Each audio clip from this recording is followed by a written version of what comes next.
Here, this will get rid of your fever. I'm not coming back until you get better. My husband poured cold water on me. My fever was so high that I had difficulty getting up.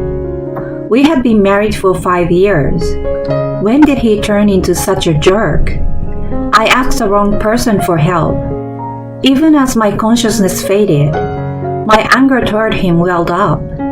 It was then someone came to my rescue. When my husband returned home, he was so stunned to see the person that he lost his voice. I looked at his face and laughed at him so hard. Suck it up, you deserved it. My name is Cassidy, 33 years old. I'm a homemaker. I met my husband Alex when we were at university. He was one of my classmates in the same circle of friends. He was a good-natured guy who was popular amongst all students. If someone was in trouble, he reached out to them before anyone else. He helped me many times as a friend too. It was when I had a drink with friends in my senior year. I found out that the then boyfriend I had been with since freshman year was cheating on me and just broke up with him on that day. The other girl was also in the same circle, and I didn't want to make it a public affair. I was careful not to let people around me know, but Alex noticed that I wasn't in good spirits. Hey, what's wrong? Tears welled up involuntarily when he asked me. I had been holding back my emotions, not being able to tell anyone. He was stunned to see my crying and took me out of the bar. When I told him what had happened, he comforted me until I could gather myself. I felt a little lighter after telling him. When we went back inside, our friends teased us, which he lightly handled. From then on, he contacted me frequently. He invited me to parties and hangouts. As I hung out with him, I gradually felt better. At the same time, I realized that I had fallen for him.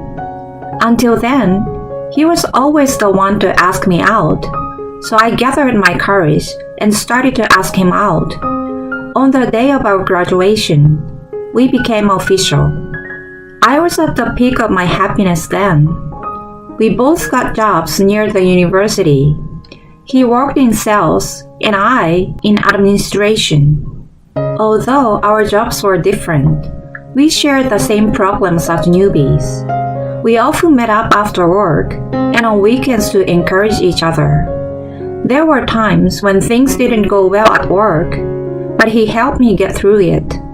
He always knew what I wanted to hear. It was really comforting to spend time with him. He didn't change over the years of our relationship. Although we lived separately close to each other, we were almost living together, going back and forth to each other's places. We continued our relationship like that. And before we knew it, 6 years had passed. When we hung out with our university friends, they often asked us when we were getting married. Alex always handled the question with silly jokes. As the days went on, our 6th anniversary arrived. Hey, when are we getting married? I asked him directly. He answered after a short pause. My mom is a bit crazy and overprotective. If I told her I was getting married, I worry what she would say. She might say something terrible to you. I do want to be with you forever, though. In all the years we had been together, I had never met his parents. When he was on the phone with his mom, Kelly, I normally kept quiet. My mom is such a pain in the neck. He always complained and didn't dare to tell her about us. What do you think about marriage? Then he replied he wanted as well. I will do my best to work things out with your mom. I was anxious, of course, but I held his hand and pushed him. The following week, we went to tell his mom about our engagement. His parents divorced when he was in middle school. I had braced myself before meeting her. but it turned out to be a waste. I'm looking forward to the wedding. You will look like a princess in a dress. Unlike the person Alex has described, Kelly treated me nicely. He seemed surprised at the different reaction from what he had imagined. I felt a sense of relief. Kelly spoke excitedly about the wedding the whole time, and our first meeting ended harmoniously. If I knew it was going to be like this, I should have married you sooner. Alex laughed on the way home. We decided to have the wedding on my birthday and moved in together first. We had known each other for a long time and had been semi-cohabiting, but it still felt very new. I rushed home to cook dinner after work. Alex always finished everything I cooked for him. Whenever I was reminded that we were married, I felt tremendous happiness. Kelly brought a lot of food without notice and meddled in the wedding planning. She was a bit nosy, but we were getting along well. On the day of the wedding, Alex and I headed to the wedding venue after registering early in the morning. We were congratulated by friends and family, including our university friends. Kelly cried from happiness many times from the beginning till the end. The day after the wedding, we went on our honeymoon to Hawaii. Have a great time! She sent us off with a big smile. I bought lots of gifts for her on the trip. Alex had warned me about her, but I thought we were getting on all right. I felt as close as ever to Alex, and my life seems to be going perfectly. However, after returning from the trip, Kelly started acting differently. I got you some gift, Kelly. I handed her a lot of souvenirs. This must be from Alex, and you picked this one. She sorted them out. I asked her how she knew. Because you have no clue what I like. I've realized that you have no sense of style since you were preparing for the wedding. I was stunned by her bold comment. By the way, when are you going to quit your job? She suddenly changed the subject. I'm not planning to. My voice faltered. Honeymoon is over now. You must focus on having a baby, you understand? You gotta do what you're expected to, right, Alex? He looked down without saying anything. It had been 6 years since I started working. I was entrusted with more work and came to appreciate it more. Even after marriage and having children, I was planning to keep my job. I couldn't understand why I had to quit. Why didn't Alex say anything? Let me think about it. You're 28, aren't you? You don't have much time to think about it. She almost scolded me. I left her house without coming to a conclusion in the end. Hey, how can you didn't help me out? I asked Alex on the way home. Once she starts, she won't listen to me anyway. You just have to give up. Huh? Why should I give up? He didn't answer me, but just furrowed his eyebrows. It was hard to believe that we were joyful from our honeymoon trip just a few hours ago. We returned home in heavy silence. Since then, Kelly started calling me every day. Cassidy, have you given your resignation yet? There is a good OBGYN, and I want you to see him as soon as possible. I almost became neurotic every time I spoke to her. I finally had enough and decided to resign from my job after telling my boss what had been going on. I cried in frustration on my last day. I thought it was going to satisfy Kelly, but it didn't at all. Come on, I'm going to teach you every one of the chores. She came over every day. She instructed me in detail about the housework I had been doing half-heartedly. I was asked if I was pregnant every day. There was usually a knock at the door within an hour after Alex left for work. The mere hour before she showed up was the only time I had for myself. After Alex returned home, The three of us had dinner together, and then she finally left. Such was my life. One night, after Kelly left, "Hey, hon, I don't want your mom to come over every day. Can you tell her?" I pleaded with Alex. You cook better now, thanks to my mom. He steered the conversation away every time. Stress built up day by day, and I started to lose weight. There was no way I could have conceived in such a state. After 3 years like that, I reached my limit. A child is a godsend. It's not something that's given just because you want it. Stop coming here every day. I blew up on Kelly before I knew it. Once I had let it out, I came back to myself and regretted it right away. I saw her face turned bright red. "I'm doing everything for you guys. How dare you be so rude?" She yelled at me. I didn't know what to do, but I decided to say what I wanted to say at that point. "I'm telling you, it's nuisance. There's no need for you to come here every day." As we argued back and forth for a while, I noticed that Alex was standing there. Honey, stop talking to her like that. He only scolded me. "She said a lot of things to me too, so why are you only mad at me?" Why? Why don't you get it?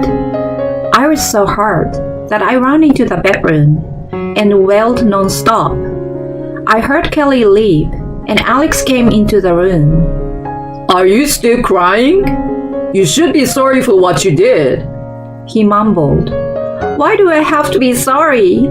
I've worked so hard and endured so much." I warned you before we got married.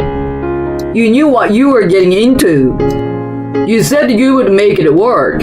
Don't be rude to my mom anymore. He left cold air behind. I couldn't stop crying even hours later. After that day, Kelly stopped coming.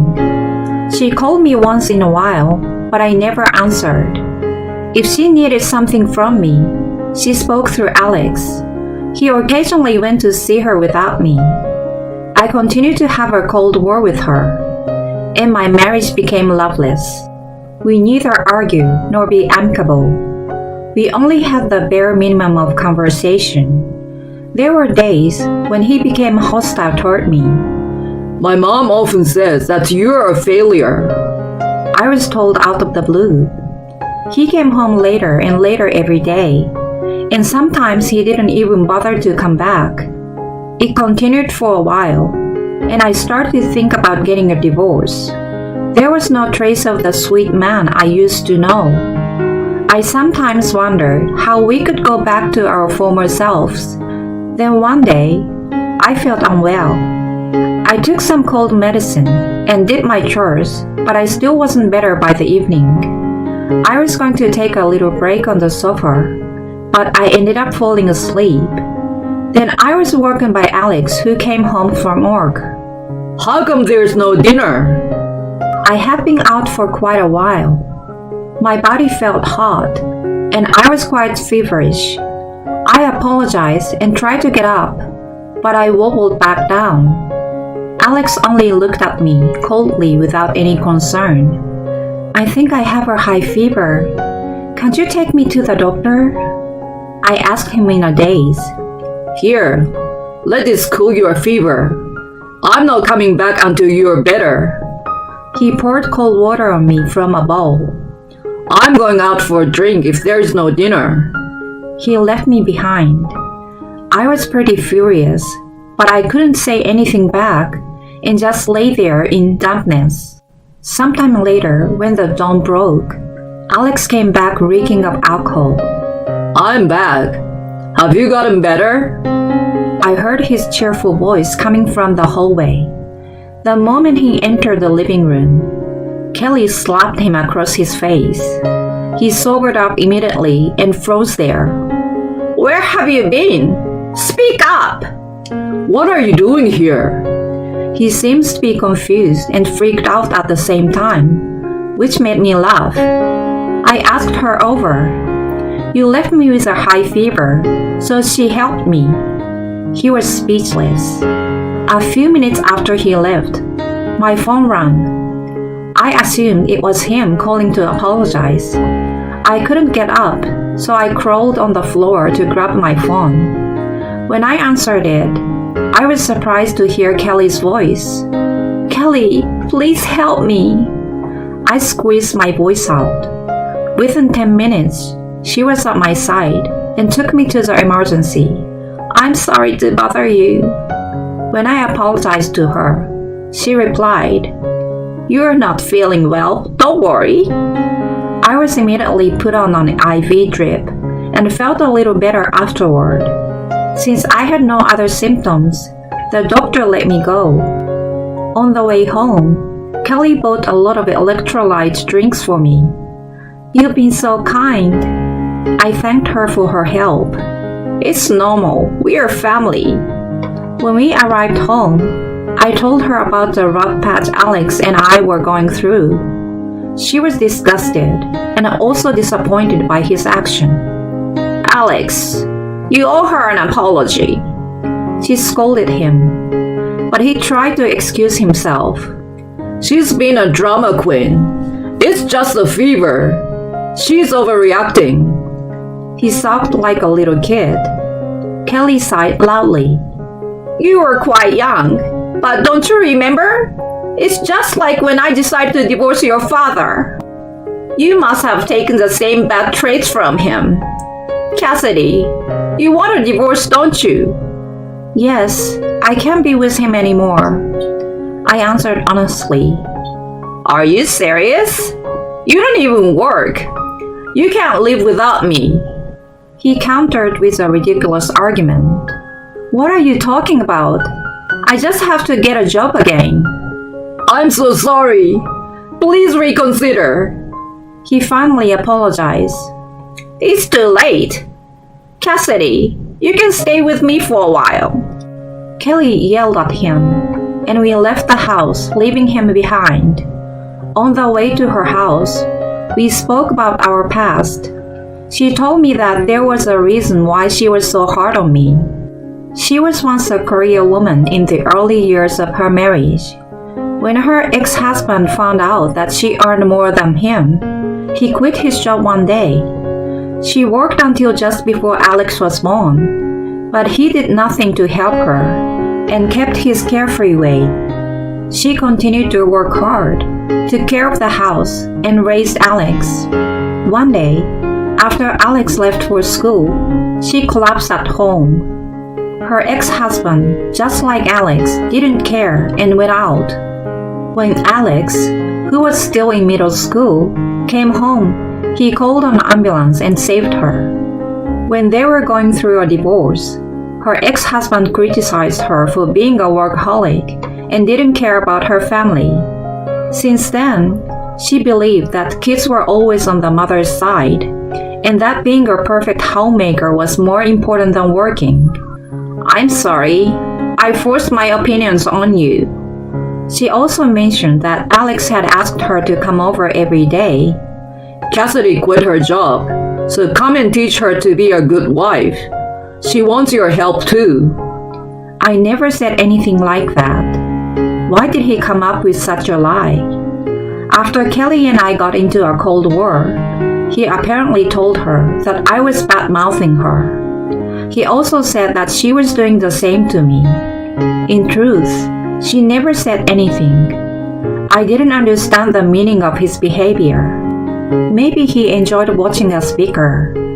The next day, I visited an attorney to file for divorce. Alex kept pleading.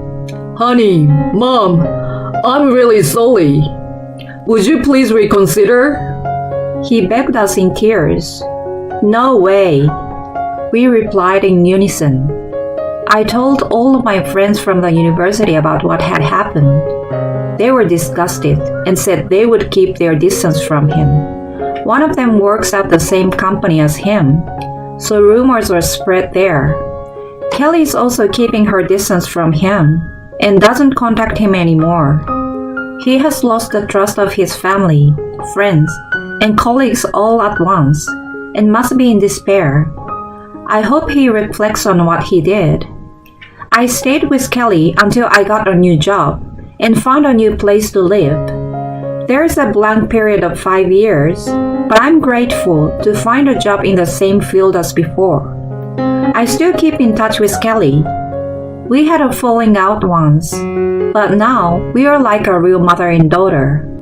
She was as happy as if she were my own mother when I got the job. I hope to keep this relationship with her for a long time.